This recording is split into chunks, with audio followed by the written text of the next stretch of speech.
Hello once again, friends and fans. Raptor here, and look at this! Men of War Assault Squad 2 announced. It's good to have you here. Let's overview some of the things of Men of War Assault Squad 2. If you haven't heard of Men of War Assault Squad in general, you're in for a real treat.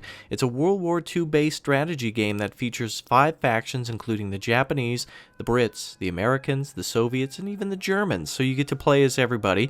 And Men of War Assault Squad 2, better than its predecessor, will have the ability to use all of the processors in your computer, and is updated for this century, it seems. But there's been a lot of work on this game, and we're looking now at this image here of kind of the updated interface. But let me just go ahead and overview some of the features for you. They've been kind of secretive about this game and haven't yet come up with the beta as they kind of promised, or as you would have expected. They're trying to promote a game called Call to Arms, and in order to get into the Men of War Assault Squad 2 beta, they want you to donate or kind of buy your way into the beta by promoting, or rather contributing to their Kickstarter. But Men of War Assault Squad 2 will feature in-game voice chat and auto-detection of Steam friends, and will allow you to invite them automatically. Also, there's an avatar in the game, and you'll be able to mute players in the kind of the voice chat section of everything. Of course, I mentioned the 5 playable factions, and individual soldier kill statistics will be available. And the best part is you won't need to register to play online. Thank God, the Steam account is all you need. No more Game Spy. Thank God. The new interface will also tell you if your units are behind cover or out of ammo, under attack, or injured, which is fantastic. And of course, if they do or do not carry an AT weapon, so that'll be easy for picking up tanks really quick. Of course, some other improvements include the interface. It's classic, but it looks very similar. And of course, we're going to go through the screenshots and look at some of these vehicles and everything now. So let's kind of analyze this first screenshot. So what we see here is a general screenshot of Men of War Assault Squad 2. This, of course, is not the finished version, but there's a lot of updates here from Men of War Assault Squad that are good, and some things that are kind of, didn't need to be changed anyway. So let's go ahead and start at the top. One thing I don't like is the Team A, Team B. You could probably barely even see that, but under the clock up at the top, there's a Team 1, Team 2 kind of thing that shows points for this Assault Zones mode, which is kind of like a map domination point add-up system. And not really liking it, can't really see it, but it's a step in the right direction. The mini-map to the right there looks like it's going to be free-floating. You can move it and readjust it any size you want, I think. So that's pretty nice. Under the mini-map is the whole, as you can see, there's U.S. units there, conscripts, assault infantry, regular infantry. It shows the MP points that it costs to get these units now, and that's very, very, very, very good, because some units do cost a little bit more than others. Assault infantry, as you can see, costs 115, regular infantry 150, and of course that could change. The German infantry could be worth more because they have more sophisticated weapons, as with the Japanese may cost less because of their, quote-unquote inferior weapons. However, that allows you to get more troops on the field, so benefits there and disadvantages as well. Looks like the whole bottom menu is kind of unchanged in terms of where things are positioned. You still have your call-out menu to the right, where you can, your command menu, I should say, where you can tell soldiers to hold, fire, move, link up to a vehicle, turn, whatnot, special abilities as well. And of course, ammunition and the other types of, you have your machine gun and auto cannon rounds and whatnot displayed there, very small. And of course, the units at the very bottom. So a lot of the positioning is the same. There's new textures at the top and the bottom, but the best part about this is that, 1, squad leaders seem to matter immensely towards motivating troops, increasing their effectiveness, and 2, they're separated, as you can see just on the left side there. There's the little M20 that's selected in red. Vehicles separate from infantry now, and it seems that infantry has some sort of elite status now. They'll be able to possibly gain veterancy, whether or not they're in battle for a long time, or whether you call them out that way. There's still kind of a little bit of talk on that. A lot of people are thinking, assault infantry less trained than regular infantry, because they're basically meant to go in and die and jump into trenches and throw grenades. But that's all up to debate. So of course, this is just a preview to show you what's new and everything. So a lot of unconfirmed things, a lot of things that are due to change, but it's nice to see some final progress out of the game. So let's move on to the images then. And of course, we've already kind of showed you what the what the main screen of the game will look like. And of course, that's probably somebody just photoshopping it over the original game, but that's pretty much all I've been seeing. So let's go ahead and start here with this German paratrooper. It looks like down there in the right corner. Looks like this could be a Battle of the Bulge mission or just, you know, snow fighting in general. See an M20 there. Graphics look generally unchanged. Of course, it's not about the graphics for Men of War Assault Squad. It's more about functionality. Hopefully this game is a lot more stable, and I've seen a lot of talk about improvements, and of course that's really what they're going to need to make this a bestseller, or at least to make some good sales. Next up, we see a group of Soviet T-34s with all their tracks damaged, not advancing at all. Must be from an earlier artillery barrage, perhaps, or a very skilled AT gun crew. You can see some explosions going off in front of them. I'm not sure.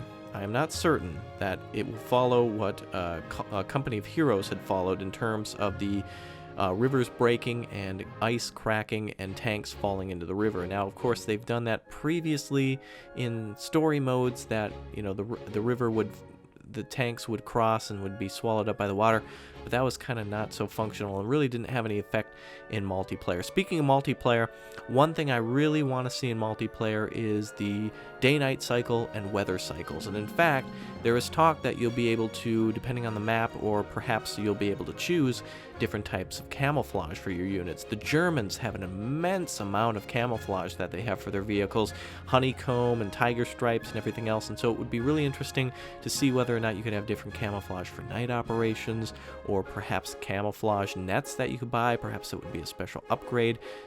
It's yet to be seen. It would be interesting to be seen. But for most, from what I've seen, there is new camouflage, but it may only be based on the single-player campaign. Here we see a lot of great German units. You have your King Tiger, your Panther, and of course the smaller Panzer III down there. Now, I don't see any. This doesn't look to be very different from the original Men of War, except for instead of being a bluish color or blue-gray, these are more white, and you can kind of see there's some texturing. There's some really beautiful textures on all of those tanks, really nicely done. You can kind of see the compartments and the wheels, and a lot of beautiful textures here. That's pretty much what this is showing off. You see some barrels over to the side and everything. Perhaps they could be explosive in the future. You see kind of an acetylene tank there for welding. Perhaps that could be worked into the game. Very interesting to work, you know, move a tank into a workshop, not be paying attention, and have your tank blown up by a acetylene tank would be very frustrating. But some very beautiful work there, and you can see the snow in treads, if I haven't mentioned that. Really cool looking numbers on the sides of the tanks. All good things indeed. We're now looking at some Russian T-34s here with a little friend coming up from behind. Looks like they're patrolling a bridge, and there's a little explosion kind of going off in our face. But down below, you can see a Goliath there with kind of an added explosives compartment on top of it with a little bumper on it too. So you can see this, and wow, it's just beautifully textured, really updated, not too much, but the big improvements are going to be here of functionality and not of graphics. So it would be really cool to see what this explosion would look like, to see how far it would toss these tanks. Rest assured, they would probably be popping a wheelie from the rear, so to speak. So very interesting. Here we're looking at a Wolverine and a Calliope and a couple of Pershings there. Looks like they're both just regular Pershings defending a town. Looks like a Battle of the Bulge mission. Again, Calliope is a very powerful weapon, and I was very impressed in the original Men of War how individual rockets were. When you would fire rockets, sometimes they would have a huge spread, sometimes they would have a small spread. There really wasn't a way to predict it, and you somewhat would have to get lucky in this game. And really cool to see, again, additional textures on these Wolverines. Very cool to look at. And actually, yeah, they are Wolverines. Yeah, I was thinking Hellcats, but yeah, really cool. And it's nice to see the Americans not driving around green vehicles. I cannot recall this time, even though I played it a billion times, if Men of War switches vehicle colors during different maps. It probably does, but here it looks a lot more prominent because you can even see the rust coming out from under the paint, so that's definitely cool. Something real nice to look at there. So that does it for the winter aspect, but here we can see some, ooh, look at that. If you look very closely down at the bottom, you see a Soviet Spetsnaz soldier that has laid about 10 or 20 different types of packets of hot dogs. Oh, wait a minute, that's TNT. Yep, This must be a specialized mission, because I also see another soldier carrying another one kind of over by that over by the crates to the left side.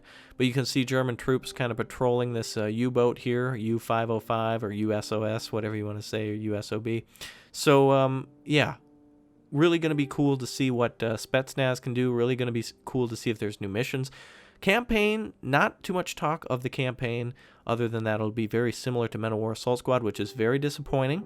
I'd like to see missions that were similar to Men of War, the original, but it would be very cool as well. Very moddable game, and it would be cool to see what the community can do, and it would be awesome to see the Spetsnaz blow the hell out of that tiger down there, that King Tiger. Really cool to see that. Next, we're looking at some Ju-88s. Looks like they're blowing the hell out of some Soviet armor down there. Again, I'm not sure if this will be a special in the game, but man, would that be awesome. It would be cool to have a new tier of special points, perhaps for off-map call-ins, whether it's recon or artillery or bombers, rocket runs. Looks like these bombers haven't even really dropped their bombs. You can actually still see them on their wings. So this could be just artillery with planes flying over, or who knows. But damn, does that look beautiful. Tanks really look like they've taken a direct hit there. Both of them look like they've really taken some damage. And again, these explosions, probably some of the best I've seen in a game that's uniquely styled, such as Men of War Assault Squad 2. Here we see some British armor now. Looks like a howitzer tank, as well as a couple of... Oh, there is an AVRE getting hit there in the back, as well as a regular Churchill there. Or perhaps that's... Oh, it looks like it's even been detracked too, so not a good day for Allied armor to be detracked like that. Another good artillery hit. Could be rocket artillery coming in. Oh, you know what? You see what we see back there? Yep, Sturm Tiger hiding around the corner of that building. Drove up, and point-blank range on that AVRE probably ended its day. Not a fun one. AVRE and Sturm Tiger kind of comparable units, but don't see the Sturm Tiger too much in Men of War Assault Squad currently. Maybe the points will be adjusted for the hero units. Maybe perhaps we'll be able to play with those a little bit more. It would definitely be interesting to see that in Men of War Assault Squad 2. Here we're looking now at some German armor. Again, it looks like we're looking at, by the way, new paint jobs. They really look good. Really kind of a bland, dull paint job, which seems appropriate for the desert campaign. Of course, it's not just snow. It's, of course, Africa as well. All the campaigns are represented. You've got jungles, and you've got deserts, and the plains, and forests, and cities. So Men of War, the original, gave you, or Assault Squad, gave you a lot to play in. And hopefully Assault Squad 2 brings in some new maps, too. It'd be really nice to see some heavy urban combat. I'm talking Berlin, Paris, that kind of thing. Now, I know there wasn't very much conflict in Paris, but why the hell not? Why not let us blow it up? What if the conflict went differently? Give us a playground and allow us to play. So really cool to see this. By the way, that unit in the far left as well looks like a Panzer III of some sort. And of course, if you know these units, which I'm sure you know much more than I, of course, these two tanks here look like Panzer Gs, but actually that's a Tiger tank and a Panzer G there. So really cool. And by the way, look at that explosion. It's blinding, of that blast coming off the Tiger, and you can see the dust kind of firing all around it. Really nice work. So name those units down below. We're looking at a train here now, and it looks like it's springtime. Not too much to look at here other than just that you can drive trains in this game. Of course, you can load up the cars with infantry. It's not too functional or anything, but what's cool is they allow you to do it. You can make a stupid move once and realize that, oh, okay, I can blow up trains. But it doesn't do anything to hurt you. It doesn't do anything to help you. It's just kind of one of those cool things that they threw in. So we'll probably see some more maps like that. Looks like there's some snow on the train as well, so this could all be part of the campaign or skirmish mode or something featured in the future. Back to the desert we go. We see a Sherman coming around the corner and getting a peek off at a Tiger that's firing. Look at that artwork again. Look at that lighting. This could be touched up. I'm not exactly sure. But man, look at how cool that looks. The building in the rear probably destroyed. Looks like we've got a Stug here that's engaging a target and or just waiting for targets. Tiger firing, and of course the Sherman giving a little peek, seeing what they're doing. Possibly going to take out that Tiger. Hit it in the turret or something like that. Real good shot on it as well. And again, just really impressive artwork here. Would really, hopefully, the art improvement isn't the only thing they're going to do. Also, you can see some holes in that building over there. That'd be really cool if you could shoot through those. I hope they do that more often. Looks like tank shells just penetrated that without taking out a wall. So perhaps that's an interesting way to make improvised cover. Now we're looking at a dock, and it looks like a ship freight yard of some sort. We see a large German artillery piece firing. Looks to be a G in the background, and looks like the Martyr just below the artillery there. It looks like there's... Oh, no, that's a settling tank. I thought there was a guy maybe standing by the artillery piece watching it fire. Looks like there's maybe some ammunition there, just something to make it look better. Could be part of the campaign, could be a mission, could be a multiplayer map, who knows. Hopefully a lot of the old original maps make a return as well, since a lot of the vehicles are not changing. And of course it's yet to be seen whether or not there'll be a lot of updates in terms of range. But oh wow, look at this. This is a full engagement right here. We see a winterized camo Tiger tank crossing a bridge. On the left side we have Soviet T-34s and other tanks that I can't quite make out arriving to engage the Germans. On the right side, German troops are firing across the way. Looks like MP40s and MGs engaging, and it looks like Tiger H's and perhaps a Tiger or Panzer H's, and Tiger is exploding right there. Of course I get Tiger and Panther all confused, or Panzer rather. See, they're tricky. You got your Panzer, your Panther, and of course you've got your Tiger. So Tiger crossing there, really nice. Looks beautiful. That maybe even urban camo. I don't know. Who knows? I don't think the Germans use that very much or at all. But really cool to see that kind of tank crossing the river, crossing the bridge, and crossing into new territory as we head into Manowar Assault Squad 2. We've got some Americans here now. Haven't touched on them yet. Mostly it's been Soviets, and no look at the Japanese yet. No secrets given away for the Japanese yet. So of course their tanks are smaller, so a lot of the smaller selection. So more of the work is probably going to go in towards their emplacement units and their infantry. Of course, it will all look beautiful in the end, but as these screenshots are released, I'll update you again in the future, just as I do with Wargame or Red Dragon at this point in Airland Battle as well. But let's look at this Sherman here. It looks like we've got a line of 4 Shermans engaging targets, and another tank that looks like it's crossing the swamp there, or the river, or whatever you want to call it. Some American troops just kind of standing in front of the tank, engaging, coaxial machine gun firing, or rather the front machine gun firing on some of those, and the main gun firing on one of those Shermans. Again, the dust effects look beautiful. The jungle back there looks beautiful. A literal forest of trees, and the way you can kind of view off into the distance with the fog is really interesting. So, really promising screenshots. Let me know your thoughts down below. Again, Manowar Assault Squad is a fantastic game to get. However, I would say at this point you would be rather disappointed. The amounts of times that we've had to leave games, or games have crashed due to just, you'd start a game, 4 people would be playing, one of your friends would drop out, and it's not like any other games where you get control of their units. They're done, and it becomes a 3v4 with the computer controlling your friends' units, and sometimes the computer does good, and mostly it does bad. So a lot of good promising changes coming. Let me know your thoughts, please. Let me know what you think, what you're excited for about these units. Have you played the game before? What do you think the special units will be? Perhaps, do you think they'd add a new faction secretly later? Maybe the Italians, something like Ruse? I don't know. You tell me, and I will see you next time. And don't forget to like, comment, and subscribe. Tell a friend, and we'll see you. Keep the password and Pimpan strong. Bye.